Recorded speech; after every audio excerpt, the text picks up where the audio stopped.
Begin by going to www.khanacademy.org/SAT.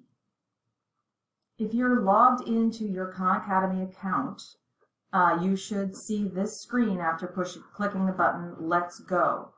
And here it says you may sign in to the collegeboard.org.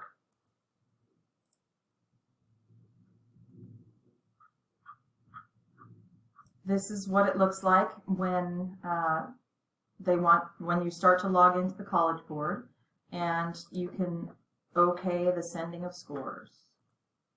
Then there's another chance for you to cancel, but go ahead and allow.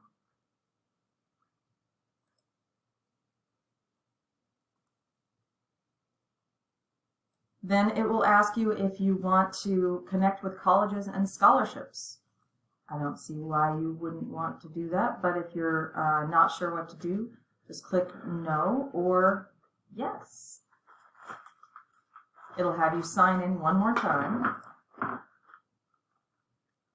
and connect.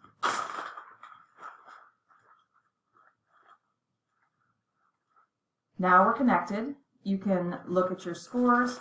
You can check out your current skill levels. Big Future is the place where we put in our top 6 colleges to get entered into the college admissions scholarship. And when you click on one of the current skill levels, it'll give your recommendations for skills recommended for you based on past practice and frequency on the exam. And you can just start practicing. If you scroll to the very bottom, then there's an opportunity for you to set up a practice schedule that will pace out some practice exams and remind you to take them to monitor your progress as you approach your test date. Good luck!